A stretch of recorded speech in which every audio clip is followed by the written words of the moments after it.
Nithyanandam, and here I am back again for part 7 of the Anahata Chakra from Guaranteed Solutions, a book written by His Divine Holiness Bhagavan Sri Nithyananda Paramashivam.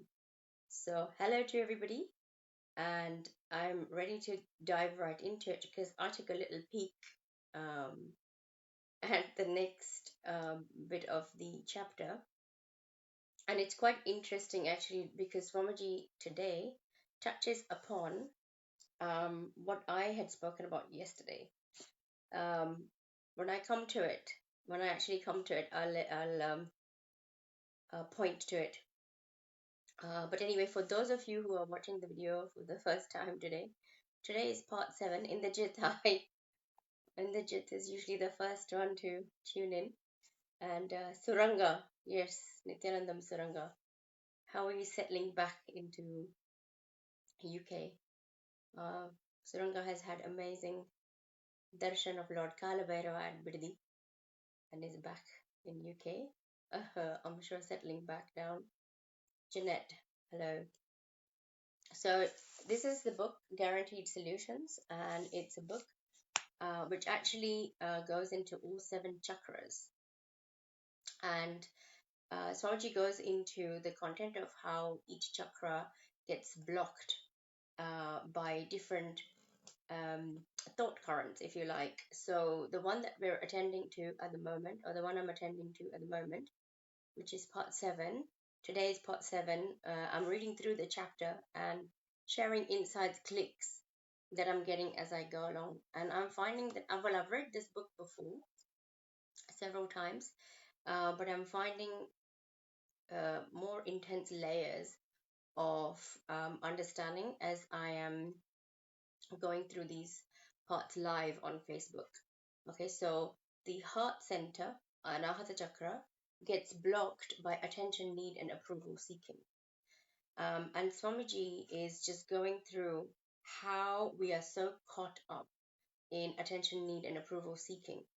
Okay, so I have been reading, like yesterday was the story from the Brahma Sutras about Bhamati and how she was there unconditionally for her husband, Vachaspati Mishra. She was there for him unconditionally for 3 decades, for 30 years. She didn't ask for anything from him while he was busy with his works, to the point that he even forgot that she existed. She didn't get offended. She didn't feel suppressed. She didn't feel angry. She didn't feel disappointed. She simply gave and served him and supported the work that he was doing, which she understood was for humanity. So she had the space in her to keep giving and giving and giving and not expecting anything back. And what Swamiji touches on in this chapter and emphasizing on is that when we are operating from the space of existential energy, which is true love, then the fountain of love is happening from within us. So we don't need to put anything from outside inside. So I don't need to be seeking attention, which is what we mistake to be as love, or seek approval from others in order to define who I am. Okay, so I'm gonna go back to reading the next bit after, was it yesterday? Yeah, after, I'll make sure that yes, Bhamati. So we ended with Bhamati, and the next page is, today in our houses, can you read the newspaper for half an hour in peace? That is what the question is. Can your wife watch her serial on TV for half an hour? Just when you are reading the newspaper, your wife will think of telling you all the important things that happened at home the previous day. And she will complain that you are not giving her enough attention. She will say that you are with the newspaper all the time. And exactly when when your wife is watching her favorite TV serial, you will feel hungry and you will want her to serve food for you. You will curse the television box for showing the serials at the wrong times. The familiar patterns of arguments at home will happen once more. A small story. A man was sitting with his wife in a restaurant. They ordered for the food and were waiting for it to come. The wife complained, "Dear, ever since we entered the restaurant, you've been reading that paper." The husband apologized. "I'm sorry, dear," and signaled to the waiter, "Can we have another newspaper, please?" You see, all of us are seeking attention all the time. And when we don't get it, we are upset. This is the root cause for all anger, disappointment, and frustration in our lives. We need to stop asking and start giving. We need to radiate energy instead of asking for energy. But we don't even know how to shift the focus from us to the other.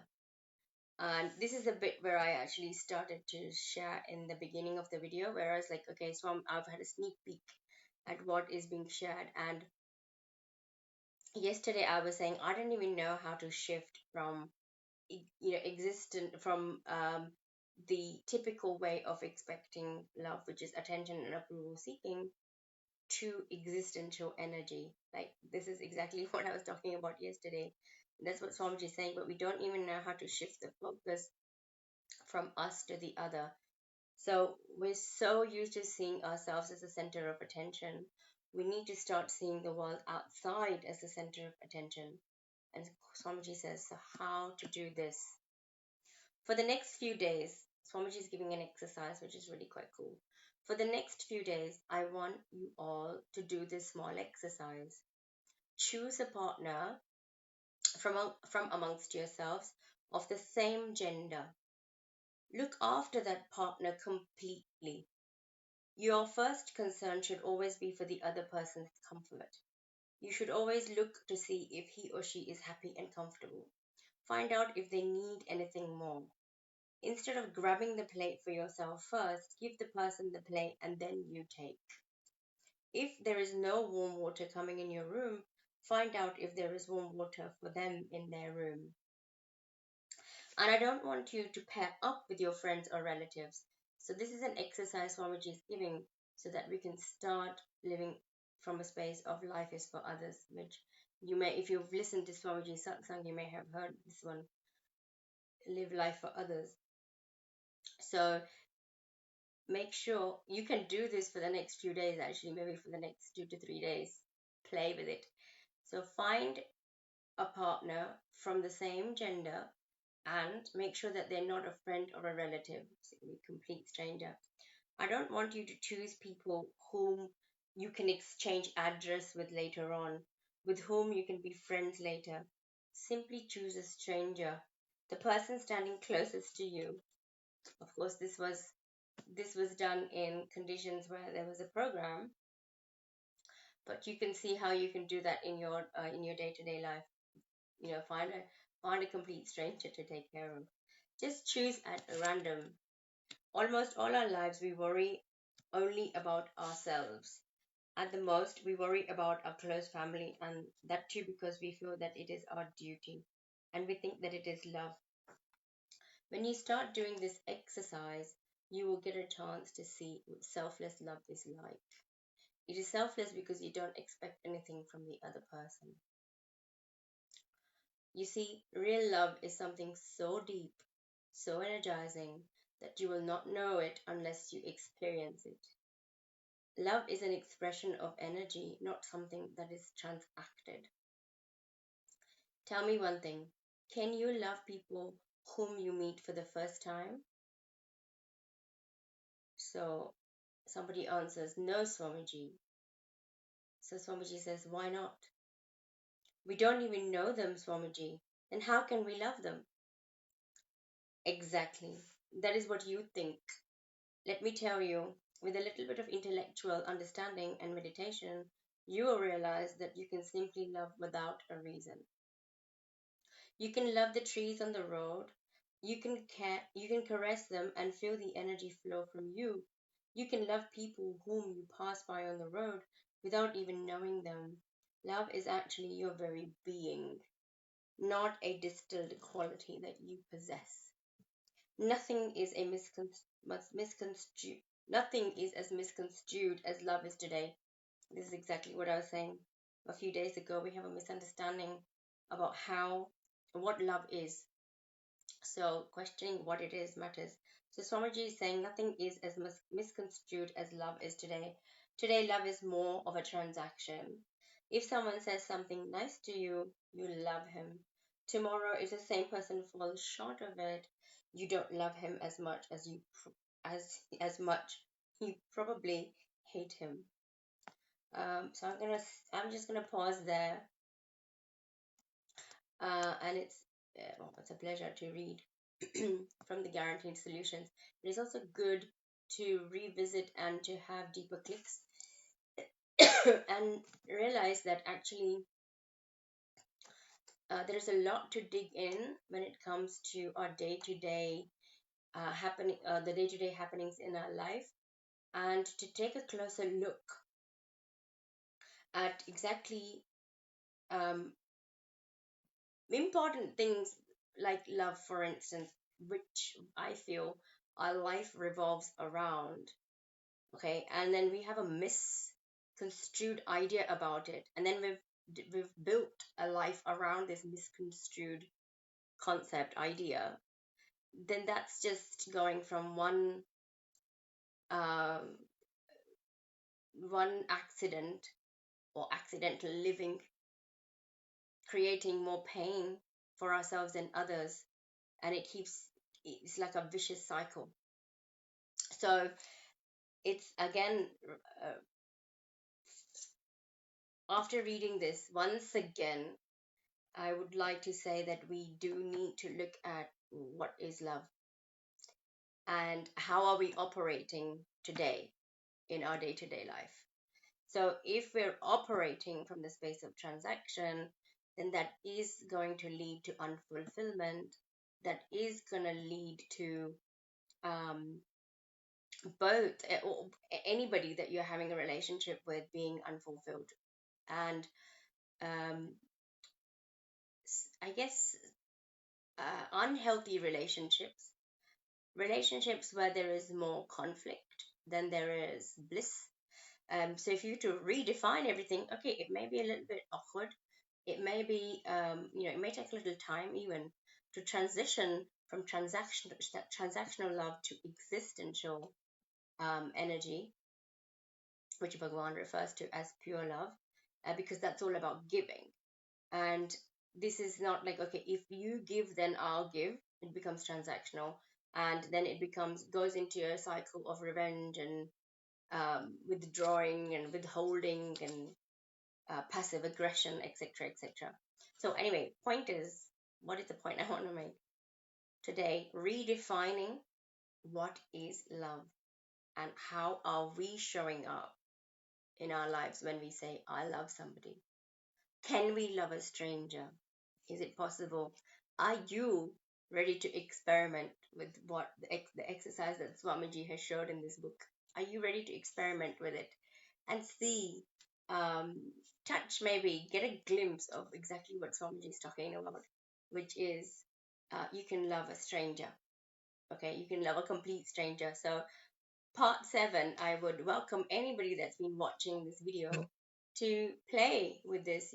Get yourself a complete stranger that you're going to take care of and make sure that they are attended to first before you take care of your own needs.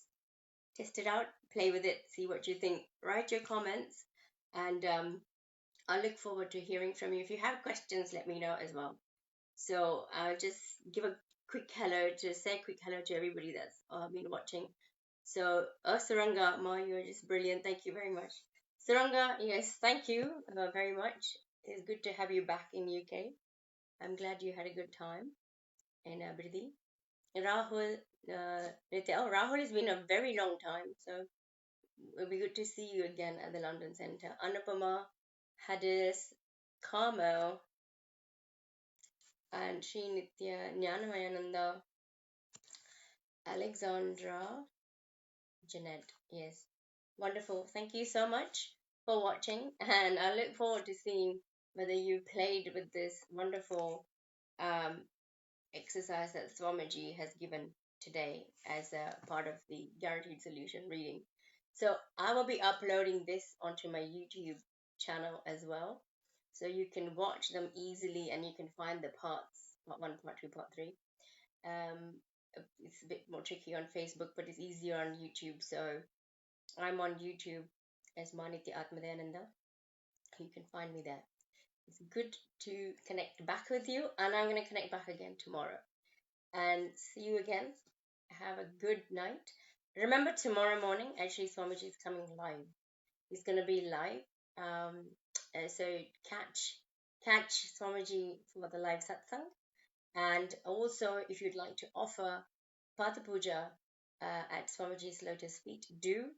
I'd welcome you. And if you need any details, just private message me. Or actually, even as part of this link, as part of the comments, I will add the link for where you can register for Pratyaksha Pada Puja if you want to. It's a wonderful opportunity to entangle with existential energy. Who better to offer gratitude to than existential energy itself? The very thing that we're talking about in this chapter about love, he is the embodiment of that. Bhagavan, Sri Nithyananda Paramashivam, is the embodiment of that. And uh, it's an amazing opportunity for us to entangle with that. So I'll send the link to you guys, and I look forward to seeing you all again tomorrow. Hadis is saying something. Hadis is saying, I can love a stranger, but in a relationship, if one is only giving and the other not, doesn't responsibility come to play also? Okay, so this is interesting. Yes, on a societal basis, you would think that you can only love somebody if you get something back from them. And what Swamiji is saying, that you can love somebody just for the sake of loving them because you are that. So, for instance, a rose can't help but give a beautiful scent. Just like that, existential energy can't help but love everything around it, in it, with it, etc., etc. So, Hadis societal way of living is, if I get, then I give. And that's what Bhagavan is saying is transactional love, transactional relationship. When I'm a billionaire, then I don't need to worry about giving away, maybe 10,000, 20,000 sterling dollars, whatever it is, because I'm so fulfilled unto myself that I can just keep giving. So I would want something back, or I would only give or be in a relationship where it is a give and take type of thing, only if I feel there is only so much, like just a limited amount to give. And if that person doesn't give back, then I don't have enough. So then that would be coming from a space of fear, lack, and insecurity. Then that's not a complete relationship, anyways, isn't it, Hadis? So I'll look forward to your comments further. It's actually really, really empowering to completely care for a stranger. Swamiji gave us, during my inner awakening in 2011, November, December, he gave an exercise for us, a process, and he said, just go and bless everybody. Um, just go and bless everybody. So at one point, he even said, just be in a mall, uh, in a shopping center, and as people walk by, just bless them silently or loudly. Just bless them. And it's so, initially it felt a little bit awkward, but it's so fulfilling. And I just felt so high after I'd done it only for about 15 or 20 minutes. So again, we would only hold back because we think we don't have enough. And existential energy is overflowing. Okay, so it's like being a billionaire, gazillionaire, or like unlimited amount of currency, which you can keep on giving, keep on giving, keep on giving. And it's an empowered state to be. So test it out. Hey, Hadis, why not play with the exercise Swamiji has given and see what experience you get? Perhaps even bless people, complete strangers, as they walk by. You could be sitting at the window of your home, and as people pass by, just bless them. May you have wealth, may you have health. whatever it is that you'd like to bless them with at that moment in time, and see how that feels. So thank you so much, guys, once again for listening. I see you again tomorrow. Nithyananda, bye.